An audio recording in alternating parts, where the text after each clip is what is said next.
ಬಂದು ಎಕ್ಸ್ಪೆಂಡಿಚರ್ ಎಲ್ಲ ವೇಸ್ಟ್ ಆಗ್ತಾ ಇದೆ ಮನಿ. ಇನ್ನ 2000 ನಾವು ಮನೆಗೆ ಯಾವ ತರ ಕಳ್ಸೋದು? ಇದೇನ ಇಂಜಿನಿಯರಿಂಗ್ ಕೊಡ್ತಾ ಇರೋ ಬೆಲೆ ಕರ್ನಾಟಕದಲ್ಲಿ ಬೇರೆ ಸ್ಟೇಟ್ ಎಲ್ಲ ಎಕ್ಸಾಮ್ಸ್ ಮಾಡ್ತಾ ಇದ್ದಾರೆ ಮೇಡಮ್. ಎಷ್ಟು ಕಷ್ಟ ಆಗ್ತಾ ಇದೆ ಗೊತ್ತಾ? ಪೇರೆಂಟ್ಸ್ಗೆ ನಾವು ಏನು ಆನ್ಸರ್ ಮಾಡಕ್ ಆಗ್ತಾ ಇಲ್ಲ. ಆಸ್ ಎ ಗರ್ಲ್ ಆಗಿ ನಮಗೆ ಪೇರೆಂಟ್ಸ್ ಎಷ್ಟೊಂದು ಪ್ರೆಷರ್ ಇದೆ. ಪ್ರತಿಯೊಂದು ರೀತಿಯಲ್ಲಿ ಯೋಚನೆ ಮಾಡಬೇಕು. ಸಿಎಂ ಅವ್ರ ನಮ್ಮ ಬಗ್ಗೆ ಯಾಕೆ ಥಿಂಕ್ ಮಾಡ್ತಾ ಇಲ್ಲ ಇದ್ರ ಬಗ್ಗೆ ಎಲ್ಲ? ಯಾಕೆ ನಾವು ನಾರ್ಮಲ್ ಪೀಪಲ್ಸ್ ಅಂತ ಥಿಂಕ್ ಮಾಡ್ತಾ ಇಲ್ವಾ? ಮನವಿ ಮಾಡಿದ್ರೆ ಸಿಎಂ ಎಲೆಕ್ಟ್ರಿಕಲ್ ಎಲ್ಲಿ ಜಾಬ್ ಇದೆ? ಹೋದ್ರೆ ಮೇಂಟೆನೆನ್ಸ್ ಅಲ್ಲಿ ಹೋಗ್ಬೇಕು ಮೇಡಮ್. ಗರ್ಲ್ಸ್ಗೆಲ್ಲ ಮೇಂಟೆನೆನ್ಸ್ ಅಲ್ಲಿ ಸೂಟ್ ಆಗುತ್ತಾ ಜಾಬ್? ಸೊ ನಿಮ್ಮ ಹೋರಾಟವನ್ನು ಮುಂದಿನ ಹಂತಕ್ಕೆ ತಗೊಂಡು ಹೋಗ್ತೀರಾ? ಮುಂದಿನ ಹಂತಕ್ಕೆಲ್ಲ ಸಿಎಂ ಅವರನ್ನು ಸ್ವಲ್ಪ ಪಾಯ್ಸನ್ ಪಾರ್ಸಲ್ ಕಳಿಸಿ ಅಂತ ಇಲ್ಲೇ ತಗೊಂತೀವಿ ಅಷ್ಟೇ. ಇನ್ನೇನು ಸೊಲ್ಯೂಷನ್ ಇಲ್ಲ. ನಮಸ್ಕಾರ ಉದ್ಯೋಗ ಆಕಾಂಕ್ಷಿಗಳೇ, welcome to the official channel of job Samachara Kannada. ಸ್ನೇಹಿತರೆ, 17 ಫೆಬ್ರವರಿ 2021 KPCL ವಿರುದ್ಧ ಒಂದು ಕೇಸ್ನ ಫೈಲ್ ಮಾಡ್ತಾರೆ.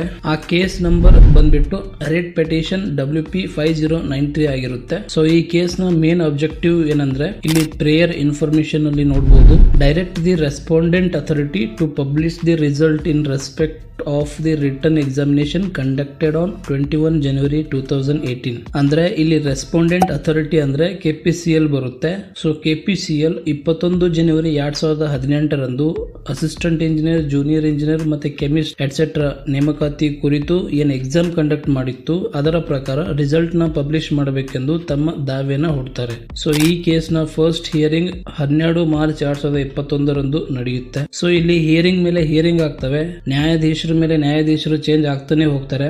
ಬಟ್ ಸೊ ಫೈನಲಿ 7 ಮಾರ್ಚ್ 2023 ಇದರ ಜಡ್ಜ್ಮೆಂಟ್ ಅನೌನ್ಸ್ ಮಾಡ್ತಾರೆ. ಸೊ ಅವಾಗ ಇಲ್ಲಿ ಮಾನ್ಯ ES ಇಂದ್ರೀಶ್ ಅವರು ನ್ಯಾಯಾಧೀಶರಾಗಿರ್ತಾರೆ. ಸೊ ಜಡ್ಜ್ಮೆಂಟ್ ಏನಂದ್ರೆ, ಇಲ್ಲಿ ರೆಡ್ ಪೆಟಿಷನ್ ನ ಡಿಸ್ಪೋಸ್ ಮಾಡ್ತಾರೆ. ಸೊ ಅಲ್ಲಿ ಪ್ಯಾರಲಲ್ ಆಗಿ ಇನ್ನೊಂದು ಕೇಸ್ ನಡೀತಾ ಇರುತ್ತೆ.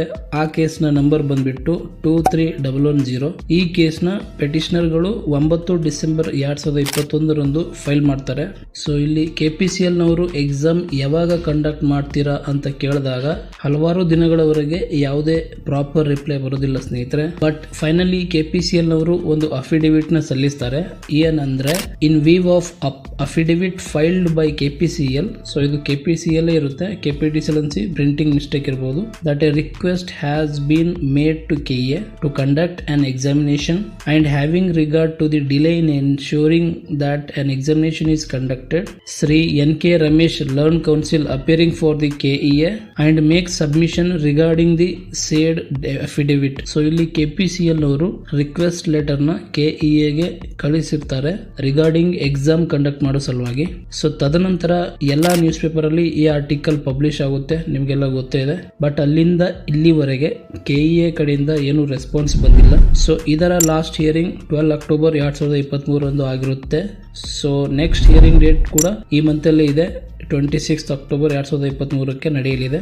ಸೊ ಇಲ್ಲಿ ಇನ್ನೊಂದು ಸರ್ಪ್ರೈಸಿಂಗ್ ಎಲಿಮೆಂಟ್ ಏನಂದ್ರೆ, ಈಗಾಗಲೇ KPTCL ನೇಮಕಾತಿ ಪ್ರಕರಣಗಳಲ್ಲಿ ಜಡ್ಜ್ಮೆಂಟ್ ನೀಡಿದ ನ್ಯಾಯಾಧೀಶರು ಮಾನ್ಯ NS ಸಂಜಯ್ ಗೌಡರವರೇ ಇಲ್ಲಿ ಕೂಡ ನ್ಯಾಯಾಧೀಶರಾಗಿರುತ್ತಾರೆ. So aspirant expect judgement very soon. So ಇವಾಗೆಲ್ಲ ಈ ಕೇಸ್ಗಳೆಲ್ಲ ಇದ್ದಿದ್ದೆ. ಸೊ ಮ್ಯಾಟರ್ ಬರೋಣ. KPCL ನೋಟಿಫಿಕೇಶನ್ ರಿಲೀಸ್ ಮಾಡಿದ್ದು 2017. ಎಸ್ ಸ್ನೇಹಿತರೆ, 2017 ನೆನಪಿರಲಿ. ಸೊ ಅಲ್ಲಿಂದ ಇಲ್ಲಿವರೆಗೆ ಸುಮಾರು 6 ವರ್ಷಗಳಾಗಿವೆ. ಸೊ ಇಲ್ಲಿ ಸರಿಸುಮಾರು 40,000ಕ್ಕಿಂತ ಹೆಚ್ಚಿನ ಅಭ್ಯರ್ಥಿಗಳು KPCL ರೀ ಎಕ್ಸಾಮ್ ಆಗುತ್ತೆ ಅಂತ ಕಾಯ್ಕೊಂಡು ಸುಮಾರು 6 ವರ್ಷಗಳಿಂದ ಕಾಯ್ತಾ ಇದ್ದಾರೆ. ಸ್ನೇಹಿತರೆ, ಹೈಕೋರ್ಟ್ ಆಫ್ ಕರ್ನಾಟಕ ಕಡೆಯಿಂದ KPCL ರೀ ಎಕ್ಸಾಮ್ ಮಾಡಿ ಅಂತ ಆಲ್ರೆಡಿ ಜಡ್ಜ್ಮೆಂಟ್ ಬಂದಾಗಿದೆ. ಸೊ KPCL ನವರು ಇಲ್ಲಿ ತನಕ ರೀ ಎಕ್ಸಾಮ್ ನಡೆಸಲು ವಿಫಲರಾಗಿದ್ದಾರೆ. ವಿಫಲ ಅಂತ ಹೇಳಿದ್ರೆ ತಪ್ಪಾಗುತ್ತೆ, ಯಾಕಂದ್ರೆ ಮೇ ಬಿ ಎಕ್ಸಾಮ್ ನ ನಡೆಸೋ ಇಂಟೆನ್ಷನ್ ಇದೆಯೋ ಇಲ್ವೋ ಅಂತ ಸ್ವಲ್ಪ ಡೌಟ್ ಬರ್ತಿದೆ. ಯಾಕಂದ್ರೆ KPCL ನವರು ಆನ್ ರೆಕಾರ್ಡ್ ಕೋರ್ಟ್ ನಲ್ಲಿ ರೀ ಎಕ್ಸಾಮ್ ಕುರಿತು ಅಫಿಡೇವಿಟ್ ಸಲ್ಲಿಸಿದ್ದಾರೆ. ಬಟ್ ರೀಸೆಂಟ್ಲಿ ಕೆಲವೊಬ್ರು KPCL ಹೆಲ್ಪ್ ಲೈನ್ ಗೆ ಕಾಲ್ ಮಾಡಿದಾಗ ಅದು ನಾವು ಪಬ್ಲಿಷ್ ಮಾಡಿಲ್ಲ ಅಂತ ಹೇಳ್ತಿದ್ದಾರೆ, ಅದು ಇನ್ನೂ ಕನ್ಫರ್ಮ್ ಇಲ್ಲ ಅಂತಾನೂ ಹೇಳ್ತಿದ್ದಾರೆ. ಸ್ನೇಹಿತರೆ, ರೀ ಎಕ್ಸಾಮ್ ಆಗೇ ಆಗುತ್ತೆ, ನೋ ಡೌಟ್, ಡೆಫಿನೆಟ್ಲಿ ಆಗುತ್ತೆ. ಬಟ್ ಯಾವಾಗ ಬಿಡ್ತಾರೆ ಅನ್ನೋದೇ ಡೌಟ್ ಸ್ನೇಹಿತರೆ. ಒಂದು ಮಾತ್ರ ತಿಳ್ಕೊಳ್ಳಿ ಸ್ನೇಹಿತರೆ, ಅವರಿಂದ ಅವರೇ ರೀ ಎಕ್ಸಾಮ್ ನಡೆಸೋ ಪ್ರಯತ್ನ ಮಾಡಲ್ಲ. ಯಾಕಂದ್ರೆ ಹಲವಾರು ಕಾರಣಗಳಿವೆ, ನಿಮ್ಗೆಲ್ಲ ಗೊತ್ತು. So what to do now, this is the point, very important ಸ್ನೇಹಿತರೆ.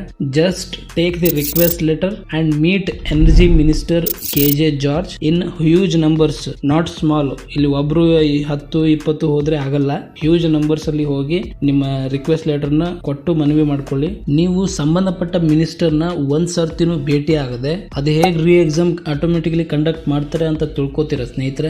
ಎಸ್, ಮೊದಲು ಆಗ್ತಿತ್ತು ಸ್ನೇಹಿತರೆ, ಯಾವಾಗೋ ನೋಟಿಫಿಕೇಶನ್ ಬಿಡ್ತಿರು, ಈಸಿಯಾಗಿ ಪ್ರೊಸೆಸ್ ಮಾಡ್ತಿರು, ಸೆಲೆಕ್ಟ್ ಆಯ್ತಿರು. ಬಟ್ ಇವಾಗ ಹಾಗಿಲ್ಲ ಸ್ನೇಹಿತರೆ. ಒಬ್ಬೊಬ್ರು ಒಂದೊಂದು ರಿಕ್ರೂಟ್ ಮೇಲೆ ಒಂದೊಂದು ಕೇಸ್ ಹಾಕೊಂಡು ಕುಂತಿದ್ದಾರೆ. ಸೊ ಒಂದ್ ರಿಕ್ರೂಟ್ಮೆಂಟ್ ಮೋರ್ ದನ್ 10-20 ಈ ತರ ಕೇಸ್ಗಳು ಬೀಳ್ತಾ ಇವೆ. ಇಲ್ಲಿ ಮೋರ್ ದನ್ 40,000 ಏನ್ ಅಪ್ಲಿಕೆಂಟ್ಸ್ ಇದಾರ, ಬರೀ ಹೆಸರಿಗೆ ಮಾತ್ರ ಇದಾರೆ ಅನ್ಸುತ್ತೆ ಸ್ನೇಹಿತರೆ. ಸೊ ಏನಾದ್ರೂ ಮೀಟ್ ಮಾಡೋ ಯೋಜನೆ ಮಾಡಿದ್ರೆ 500 ಜನ ಕೂಡ ಗ್ಯಾದರ್ ಆಗಲ್ಲ ಅಂತ ಕೆಲವೊಬ್ರು ನನಗೆ ಮೆಸೇಜ್ ಮಾಡ್ತೀರಾ. ಸೊ ಇವಾಗಿನಿಂದಾನೇ ಜಾಗೃತರಾಗಿ ಸ್ನೇಹಿತರೆ. ಈ ಮುಂದೆ ಈ ಡಿಪಾರ್ಟ್ಮೆಂಟ್ ನಲ್ಲಿ ನೋಟಿಫಿಕೇಶನ್ ಆಗುತ್ತೆ ಅಂತ ಅನ್ಕೊಂಡ್ರೆ ಅದು ನಿಮ್ಮ ಕನಸು ಮಾತ್ರ. KPCL ಆಗ್ಲಿ KPTCL ಆಗ್ಲಿ, most of the time it is related to electrical aspirants almost. So electrical departments aspirant ಗೆ ಈ ಒಂದು ಡಿಪಾರ್ಟ್ಮೆಂಟ್ ಬಿಟ್ಟು ನಿಮಗೆ ಎಲ್ಲೂ ಗೌರ್ಮೆಂಟ್ ಡಿಪಾರ್ಟ್ಮೆಂಟ್ ಅಲ್ಲಿ ಈ ತರ ರಿಕ್ರೂಟ್ಮೆಂಟ್ ಬರೋದೇ ಇಲ್ಲ, ನೆನಪಿರ್ಲಿ. ಸೊ ಎಲ್ಲ ಆಸ್ಪಿರೆಂಟ್ಸ್ ಗಳು ಕೂಡಿ ಪ್ಲಾನ್ ಮಾಡಿ ನಿಮ್ಮ ಮಿನಿಸ್ಟರ್ ನ ಭೇಟಿ ಮಾಡಿ ಅವರಿಗೆ ಮನವಿ ಪತ್ರನ ಕೊಡಿ ಸ್ನೇಹಿತರೆ. ಡೆಫಿನೆಟ್ಲಿ ರೀ ಎಕ್ಸಾಮ್ ಆಗೇ ಆಗುತ್ತೆ. ಒಂದ್ ವೇಳೆ